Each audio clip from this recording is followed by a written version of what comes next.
Hi everyone, my name's Emma. I'm 27 and I don't have emetophobia anymore. Now this is just a video to show you a little bit about my story. I want to tell you a bit about how I had emetophobia, but more importantly, how I've overcome it, and I can honestly say that I'm 100% over it. Now first I want to tell you a bit about how severe it was to me. I suffered for about 20 years, and I would say I suffered bad. I suffered severe. I probably didn't drink any alcohol for 8 years. I avoided friends with children. I avoided public transport.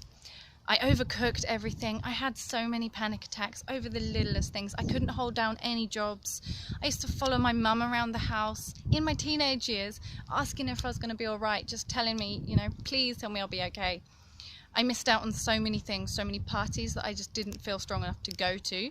I was always the teenager who said no to everything, just in case, because I heard somebody say that they felt a bit sick and I didn't want to go, I didn't want to risk it. And I was too embarrassed to tell anyone why.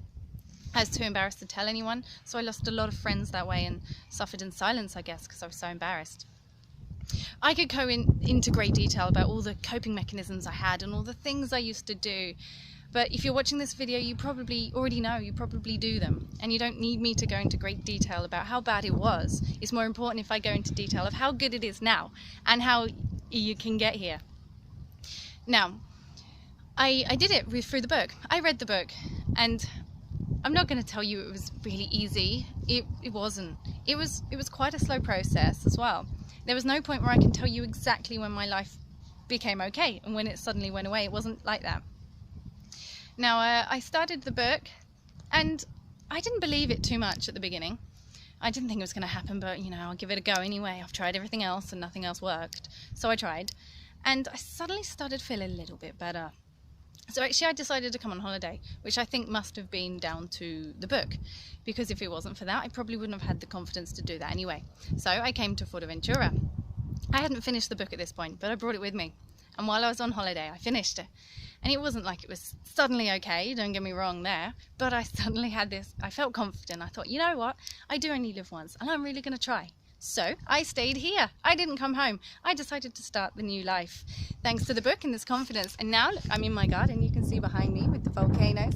And for me, I feel like now I'm in paradise. I feel like I'm really thriving, and it is all down to this book. I never dreamed that I would be here, and I never dreamed that I would be 100% over it.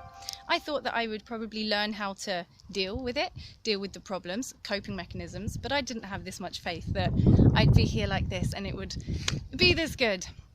So this is what I wanted to emphasize on, that actually it is possible.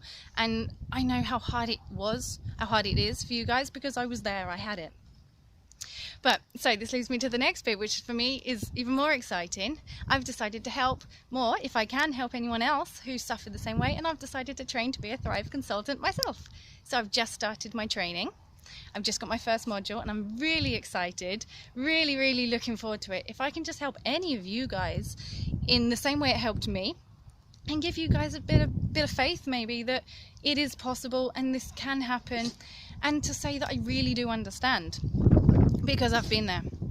So I invite you, and I hope that you'll follow my story. I'm going to blog it, I'm going to put it on Facebook, and some more videos on how I was training, while I'm training, and how I'm going to get there to be a qualified Thrive consultant soon. But I do have one more thing I want to show you. Here. This is my Thrive tattoo. This, it says there, and I've got a couple of little dog prints. Now, I got this just as a reminder to if I was feeling down, just to look at this. I haven't really needed it that much yet, but it's there. And the dog prints represent my puppies, my dogs, that have been with me the whole time through thick and thin. So, it's always there. So thank you very much for listening, for watching my video. I hope this has given anyone a little bit of faith and some confidence that you can thrive too. Thanks very much, guys. Bye.